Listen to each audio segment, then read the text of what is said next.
नमस्कार। आज की जो वीडियो है बहुत ही ख़ास है, एक तरीके से। मैं सच बताऊँ तो इस तरीके की वीडियो बनाने के लिए बड़ी हिम्मत चाहिए। अभी ये हिम्मत मुझ में इसलिए आई क्योंकि मैंने पहले एक वीडियो बनाई थी अपने बारे में जहाँ मैंने अपनी सुसाइड करने की एक कोशिश की थी। उसके बाद जो है उस कहानी को मैंने आप लोगों के साथ शेयर किया था। काफ़ी लोगों ने पूछा कि दीदी आपने उन चीज़ों से कैसे ओवरकम किया? पर वो चीज़ें इतनी आसान नहीं होती, उन पे बात करना, उसके बारे में सोचना, दोबारा से उसी चीज़ों को दिमाग में फिर से घुमाना कि कैसे हुआ था और कैसे क्योंकि जब हम उस फ़ेज़ से बाहर आ जाते हैं, तो वो ऐसा लगता है वो पुरानी किसी और की कहानी थी।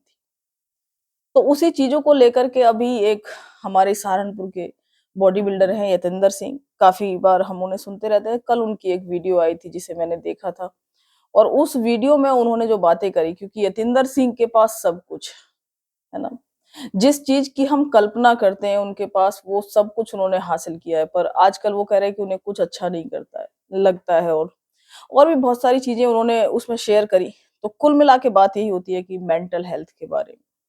हमारे यहाँ हमारे जो समाज में है मेंटल हेल्थ को या तो सीधा एक नॉर्मल बंदा या फिर सीधा उसे कहते हैं पागल हो गया है, इसका दिमाग चल गया। उसके बीच की कैटेगरी बहुत से लोगों को नहीं पता। धीरे-धीरे इसकी जो है जागरूकता बढ़ रही है। इसको मतलब ये जो शेयर करना जिस चीज़ के बारे में हम बात कर रहे हैं बड़ा मुश्किल होता है क्योंकि लोग बड़ी जल्दी जज करने लग जाते हैं और अक्सर एक परसेप्शन बन जाता है कि नॉर्मली किसी भी बंदे के बारे में जब मैंने उन चीज़ों को झेला है कि एक बार कोई कह दे कि इसका तो मामला थोड़ा गड़बड़ हो गया।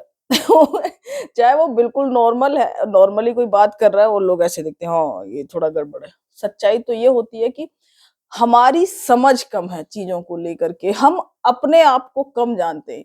हेल्थ 2 लेवल पे होती है, एक फिज़िकल हेल्थ, एक मेंटल हेल्थ। फिज़िकल हेल्थ सबको दिखाई देती है, मेंटल हेल्थ क्या होता है जिसके साथ गुज़र रही होती है बस उसे ही पता होता है।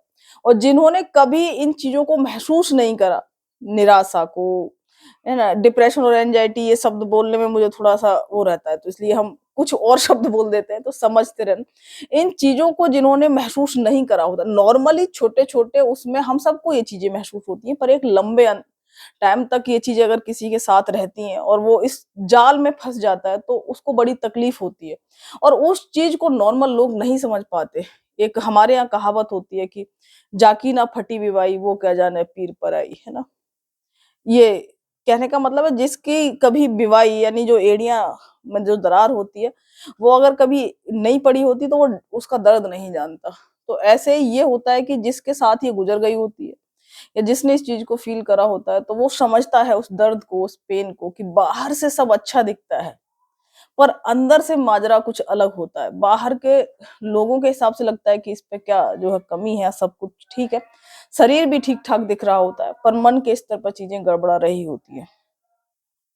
उस चीज़ को सबसे पहले तो अगर हम किसी भी जब भी कोई इस तरीके का मैटर हमारे सामने आता है, तो मुझे लगता है कि इंसान होने के नाते हम सबको थोड़ी-सी संवेदना रखनी चाहिए। संवेदना का मतलब है कि कोई चीज़ जिसमें कोई अगर अपना पेन बता रहा है, तो उसको आप एकदम से जज मत करिए कि अरे! कुछ नहीं होता है, अरे! ये सब तो चोचले हैं। इस तरीके की चीज़ें यतिंदर सिंह तो इतने बड़े हैं, पर जो छोटे या जिन्हों लगता है कि नॉर्मली लाइफ़ में कुछ इतना अचीव नहीं करा होता, उनको बहुत ज़्यादा सुनने को मिलती है।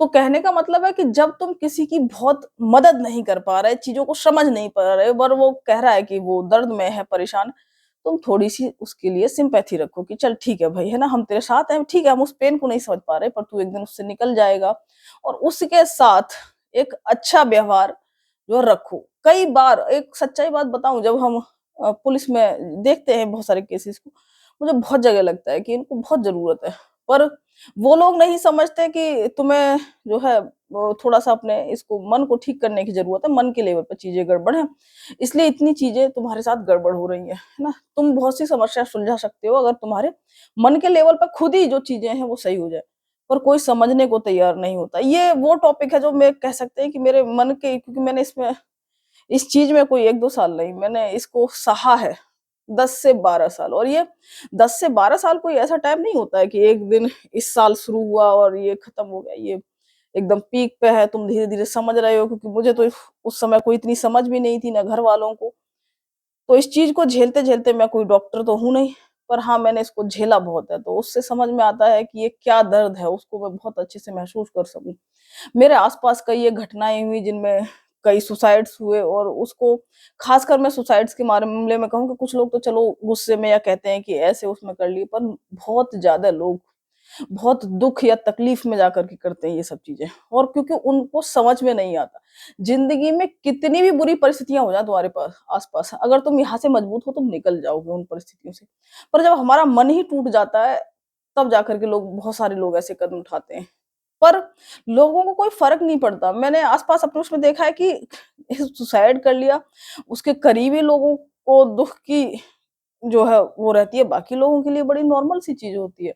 तो मुझे ये भी जो है बड़ा दिक्कत करता है ये सब चीज़ें समाज की, लोग कि हम कितनी अच्छी बातें और इतनी सब बातें करेंगे, पर हकीकत ये है कि हम बड़े ही बेरहम से होते हैं, है ना? हमें थोड़ा सोचना चाहिए, इन चीज़ों को थोड़ा समझना चाहिए, है ना? और इसमें चलो इस ये बहुत लंबा टॉपिक है। मैंने कहा कि यतिंदर सिंह जी ने इतनी हिम्मत दिखाई, और बहुत सच में मतलब क्योंकि इतने बड़े लेवल पर जाकर के ये सब चीज़ें बोलना बहुत मुश्किल होता है ना?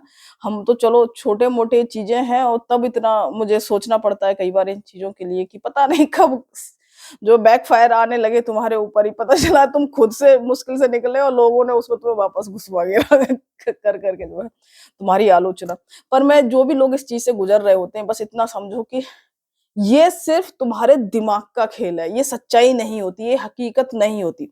एक चीज़ मैं थोड़ा शॉर्टकट में आप लोगों को आज बताऊँ कि ये एक बुक है द पावर नाम से, है ना? शक्ति हिंदी में इसका वर्ज़न है। इसमें ये भावनाओं के स्तर हैं। सबसे निचले स्तर पर होता है भय, यानी डर, ठीक है? डर है, हताशा है, ग्लानि है, ईर्ष्या है, घृणा है, क्रोध है, आलोचना, निराशा, चिंता, चिढ़, ऊब, ये होते हैं नेगेटिव इमोशंस। जब ये हम पे हावी हो जाते हैं बहुत ज़्यादा, तो ज़ाहिर-सी बात है हमें अपनी दुनिया वैसी ही लगने लग जाती है। हम बहुत परेशान, और ये मतलब ये हमें नीचे ले जाते हैं डाउन। इससे ऊपर है संतुष्टि है, आशा है, उत्साह है ना? समाधि है, खुश, जोश, कृतज्ञता और प्रेम।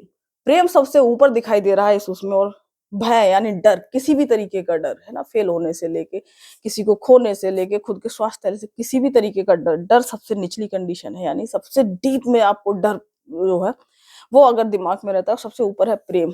ये आई लव यू वाला प्रेम नहीं है जिसका तुम तुरंत आई लव यू बोलते हो, जिस दिन ब्रेकअप हो जाए तो उससे बुरा कुछ नहीं होता। प्रेम होता है कि जब तुम लोगों के लिए, या मतलब मैं एक तरीके से दिखा दूँ तो प्रेम का बुद्धा वाला प्रेम होता है कि कोई थूक भी दे तो उसके अंदर कोई भावना नहीं आई उसके लिए नेगेटिव, है ना?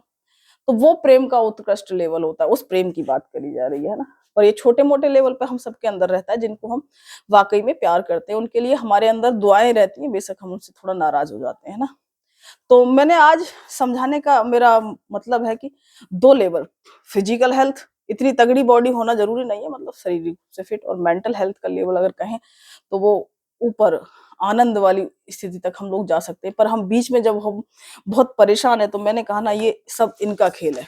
ये भावनाएँ जब हम पे हावी हो जाती हैं, तो उसको बोला जाता है कि हम बहुत ज़्यादा डिप्रेशन में, पर हर एक को अपना राह इसमें खुद चुननी पड़ती है, जिसमें कुछ लोग मदद लेते हैं डॉक्टर्स की और दवाइयों की भी, है ना?